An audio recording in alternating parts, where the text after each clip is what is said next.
Hey friends! I'm Sandra. And I'm Heng Wei. And together we are Toto Yeah! So today we have a very special guest. You just make weird faces. A very special guest, which explains why we have been gone. Why we have been stagnant. Because number one, This. number two, This. Okay, right. So what we're going to talk about today. So today we will actually questions. So today we're actually going to be talking about Sandra's birthing experience. Because as we know, she has 2 uterus. right, Didelphys. right. And it's very different from other women's birthing experience. We gave birth to him last month, so baby is about a month old now. Our first question is, what was your doctor's suggestion for your birthing plan? You mean like natural or Yeah. cesarean? I had different opinions. Right, I was seeing 4 different doctors, including like maternal fetal medicine. Most of them would suggest cesarean because a planned cesarean because of the uterus didelphys. They are basically, even though it's 2 uterus, basically you see as 2 halves instead of 2 uterus. So they are a little bit smaller, right? It's smaller than usual uterus. So they were afraid that he would grow too big. Yeah, not enough space, and it might burst, right? The uterus, or he might not be able to grow. Yeah. Okay. My pregnancy journey was pretty smooth in terms of his health in my womb. They actually recommended if I want to get induced, but Induced birth. yeah, induced birth, But natural.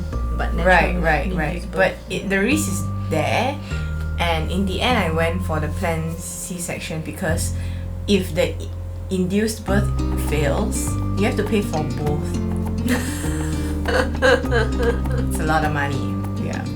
So you went for a cesarean, right? A planned cesarean. How was the process like from the very beginning, like from going into hospital, I guess? Right. So we checked in at night, and then the next morning was my surgery, and we started around like 9 something because the surgery was at 10. So at 8 something they came to get me, and then checked and make sure that it's fully hairless everywhere, including like your stomach. So I would highly recommend you to go for waxing, honestly, for like moms who are going for C-section, because you wouldn't want them to like dry shave you. Yeah. I did not have a good experience, good birthing experience, because everything was like pretty haywire. First of all, the anesthesiologist that was supposed to be my anesthesiologist did not turn up. It was the one who was on call. Oh. And you're doing cesarean, so the anesthesiologist is pretty important. Yeah, also because I have like 7 slip discs, right? A few of them were in my like lumbar area, L4, L5 and S1. So usually they will put like the spinal block on L4, L5. In the end, I think they put at L2, L3, which is a little bit higher. They asked like if I wanted general anesthesia or spinal block. It's really scary to go through GA because your baby is going to be sedated too. Yeah, because you are sedated, so they have to like wake the baby up and things like that, and it sounds scary. Yeah, the doctor asked me like which one I want, and all he said was up to you, and that was like 10 minutes before my surgery. Up to me, like he's supposed to give me what the pros and cons are. So anyway, I went with the spinal block. I didn't like this anesthesiologist because he did not explain what was going on and what was happening. Like, if he was injecting you, or like what was going in. Yeah. So nothing. It was actually more of the nurse that helped me. Oh, what happened was the doctor came in, the OBGYN, and they started the procedure. and suddenly I couldn't breathe. What do you mean you couldn't breathe? Like, I couldn't breathe. And my blood pressure was really low. And I couldn't breathe at all. And I didn't know what was happening. And they just keep saying, just try to breathe. I'm like, you can't breathe. Try and breathe. I was like wheezing already. Like, it was tough. And so like I said, a good anesthesiologist go a long way, because I felt so much pain on my IV insertion on my hand. The dumbest thing. Exactly. There should be no pain on it, and I felt so much pain. And all I felt was like 1,000 pound stone was like on my chest. Like, I felt like somebody was just resting on my on my chest during the procedure over the cover. I just like want to say, get off me, but obviously I don't think that the nurses are doing this. But that's what I really felt. Yeah. And then a lot of tugging, I think that's normal, and things like that. So when the baby is out, I couldn't hear him cry, and I like felt a bit Nervous. Like, what's going on? nervous. Yeah. And then when I heard him cry, that was the first time I felt like a connection with my baby, and I cried. And I think the worst part is like they didn't allow any video or like your phone to be inside. You know, I understand like during the COVID time, and they couldn't even help me take a picture. I had to like beg them because I really thought I was gonna die.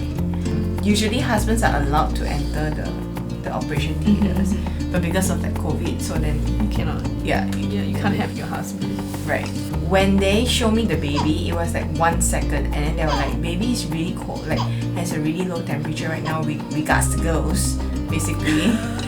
So like they just rushed him. I didn't know what was happening. It was just like a mess for me, and I couldn't breathe. Still, I had a post-recovery hall sort of, where like there are other people who are also like there recovering from their surgery. So you have to be there for like an hour or two before you are like wheeled up back to your room lah. And not the most pleasant experience as well, because there are a lot of groggy people and like people who can't breathe and screaming and things like that. Just disassociated from all the medications that are injected into them and things like that. When I went up, the first thing that I thought was, oh, my husband will be holding my baby With like you in the room. yeah, no, and I will be coming back to that. And when I came back, the baby wasn't there. And that was actually my birth plan, is to have my baby do skin to skin with my husband before I return to the room, because for moms who go through natural delivery, straight away you get to hold your baby and activate the milk. Every time I called to ask for an update from the nurses, and they just say that, oh, we just need to wait for the doctor. And that was when I felt like something is up, like something's wrong. Because like, if not, Why would there be no updates? yeah, I was in a lot of pain, honestly. And I wonder why, because I was in the recovery room, I was already asking for painkillers. And the nurse is like, no, you already have your spinal block. Like, it's supposed to be like, can't last feel for, anything. for a few hours. And I'm like, hell no, like, it's so painful right now already. Like, give me. She said, oh, not yet. So I was like, so my surgery was at 10. And then Let's say you finish around 11. Oh, Yeah. fast. How long you want to take out the baby? So I didn't have an update until like in the 6 evening. o'clock. Yeah. Evening. And okay, I was in a lot of pain, honestly. A lot of pain. And And they wouldn't give you painkillers. yeah. The pediatrician came in and was like, oh, so your baby has like premature lungs. So we're not sure whether it's like RDS, I think respiratory distress syndrome, or like TTN. I don't know, I'll just put it out here. One is worse than the other, right? But they don't know yet because the test results are not back yet. He like warned us that the next few days is going to be very bad. So like just be prepared for it, and like don't be alarmed that if your baby's gonna get like sicker. And then my baby was on like oxygen, and because I have, we have some sort of experience working in the NICU, and we know that like too much oxygen can cause the baby to go blind, and we have seen that happening as well. So I freaked out because like that's my worst fear. My worst fear is that him going to like the NICU and like going through things, because I expected him to be a healthy baby because he didn't have any problems, right? But basically I was just blaming myself for everything, because the other doctor that I went, the maternal fetal medicine doctor, told me that I'm supposed to take a steroid injection to help the baby mature the lungs before we deliver him. But my doctor in the private sector mentioned that usually babies at 37 weeks, you don't need that.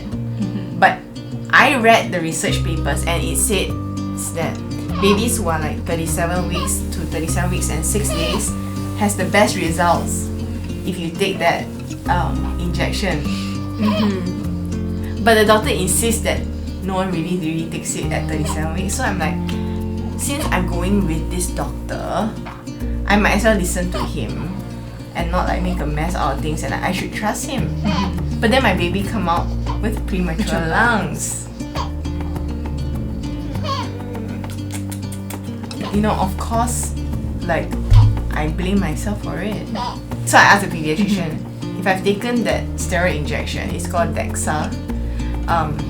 Could it have been different? Yeah, could have been different. He's like, let's not talk about the past. But he's like, yeah, but basically he said yes. So, but he's like, never mind, we'll just focus on this and blah blah blah. He's like on like a bunch of antibiotics and things like that. So I asked him if I could like go and breastfeed him, like start skin to skin. He said, yeah, of course. But no, the thing is, I have no breast milk kicking in yet because C-section moms take a longer time. And they asked like to give formula milk, and I was like a little bit like unsure about that. Yeah, because I know that like breast milk has like antibodies that can help like babies to heal faster. So I actually got donated breast milk. Yeah, so there's this Facebook group that actually has breast milk donation in Malaysia, and so breast milk is different at every stage of the baby. A mom that produced milk for a 1 month old baby is different than like a 6 month old. So you have to find like the most appropriate age one. But where are you gonna get like a 0-day-old mom? And usually 1 month old is also very difficult to find because they need it for their own baby. Right. Their milk supply has not been established, and not many of them has oversupply to have extra to give to other people lah.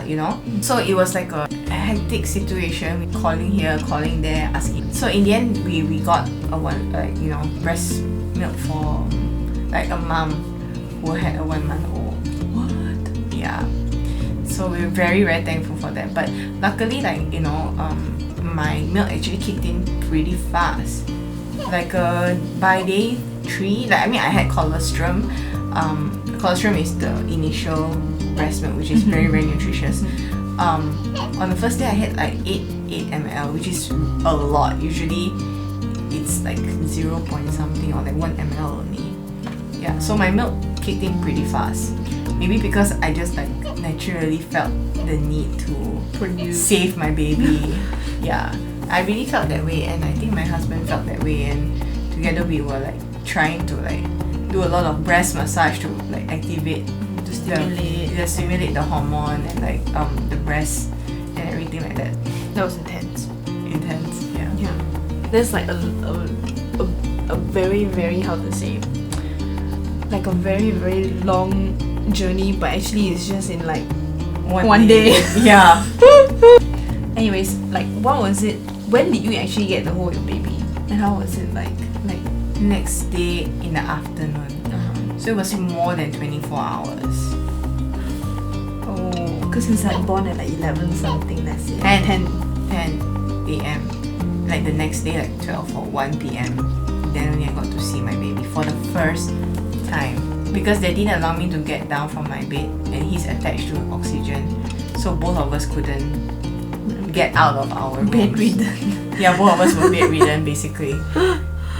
The first 6 hours, the pain was horrible. Whoever who told me that like C-section is zero pain, I'm just like slap them on their face. Is it like pain on like the spinal, like The is it uterus, because of the uterus area.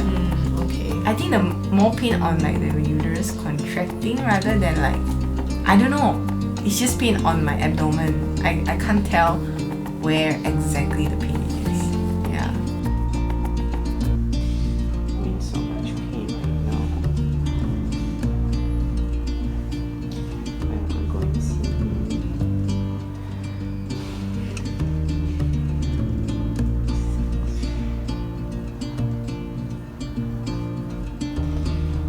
Yeah. So when you get to hold your baby, like it was already more than 24 hours. More than 24 hours. Was it like an instant Bond like Yeah. that? Unfortunately, no. I think because again we are so used to working with babies in NICU, he just felt like another patient to me. And I was talking to my husband. I was saying like, whose baby is this? It didn't feel like it was mine. It was very. I felt really disconnected, honestly. So we were just discussing like how like being separated from your babies really affect that bond. Yeah. Because it's like, I imagine if it's natural birth, you get to hold your baby immediately. You get to know that's the baby that came out of my vagina. Yeah, I guess so. But C-section is like you don't get to see anything. There's a piece Right, of right. cloth. And then you are like separated for 24 hours, and then you see this creature for the first time. creature. This being. Yeah. Only at like day 5, I felt like, oh, it's my baby. Yeah. So we have. So we have a change of sitting position here. Anyways, so what are your suggestions for first-time parents? I think first of all, it's like choose your anesthesiologist way beforehand so that you can book a certain anesthesiologist that you can work with, or even better if you can go and like see him and consult him and ask what are your options. Why I couldn't breathe during the surgery was because the anesthesiologist did not tell me that injecting the spinal block higher was causing my breathing muscles to paralyze. He could have given me some heads up about that. Yeah. When your breathing was like, when you feel like you couldn't breathe, did they like give you a mask to breathe or like? Yeah, so that like gave me oxygen. Okay. But he didn't give you any heads up what was gonna happen. Right. So that's why I said like having like an anesthesiologist to like walk you through what might happen or like what will happen is very useful. Yeah. Is that applicable for natural birth as well, or? I'm not sure about that because I've never been through that. But maybe if natural, then you can ask about like what are the options other than epidural, right? Some people are very against taking epidural because they're scared that they might get back pain after that. So like, what are the other options if you don't want that? What other suggestions other than like meeting your anesthesiologist? I think like going for breastfeeding classes and get equipped with like knowledge of breastfeeding, like do's and don'ts, and where to get the support and things like that. I find it helpful to know like how to store breast milk properly, how many hours if it's room temperature, how many days if it's in the fridge, in the freezer, in the deep freezer, there's difference. And then like what is considered a good latch or a bad latch. Yes, you can see a lactation consultant after birth, but I think having the knowledge beforehand is very helpful because there are things where like how do you stimulate like your milk production. So you just have to keep like latching baby, even though you have no milk. Some people would say like, oh, I just don't have milk, that's why I feed formula. But actually everyone has milk. It's just that whether you stimulate it properly or not. Yeah. So the third thing that I would recommend is to invest in a very good breastfeeding pillow. Is he okay? Yeah, he's okay. Invest in a very good breastfeeding pillow, because you will be, if you are breastfeeding, you'll be breastfeeding like 8 to 12 times a day. And sometimes when baby goes into like cluster feeding, they want to feed like every 20 minutes. Like sometimes it goes up to an hour or two during cluster feedings.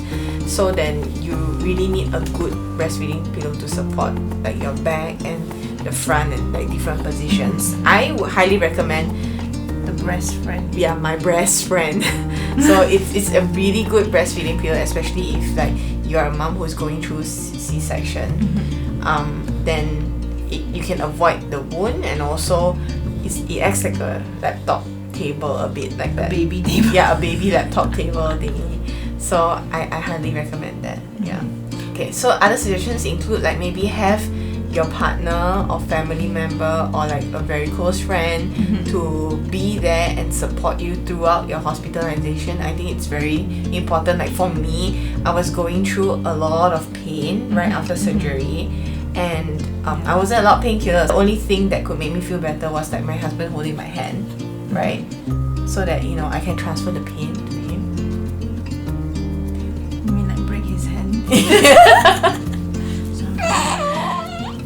Also, I think like have your OBGYN, your gynae to walk you through the process, whether it's natural or like cesarean, like what will happen and things like that. Because I feel like I was blindsided a bit. You didn't know what to expect. Yeah. I got no milk money. Just a little bit more, baby, and we're all done, okay? And one very, very, very important thing is to check for tongue tie and lip tie. Yeah. So does that affect like his feeding? yes, it affects like, so it's very painful. Breastfeeding is just painful during the start. Now I'm not at the start, it's still painful.